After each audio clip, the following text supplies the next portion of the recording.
How to solve a sticking binding brake. The symptoms normally are a hotter wheel than the rest of the wheels, and you may get possibly a burning smell which is quite distinctive. That is the smell of the friction pads against the disc. Also, when you jack the vehicle up, you will find that the wheel is harder to turn. This is due to the pads binding on the disc. To release them, you find the caliper there,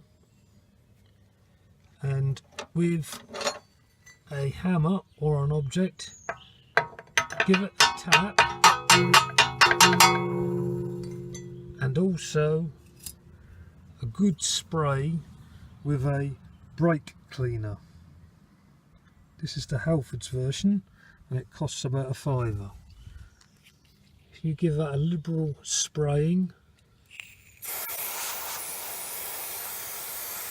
and with luck you should have freed the wheel. There you go. This is only a temporary quick fix, but it may get you out of a muddle. Thank you very much for watching.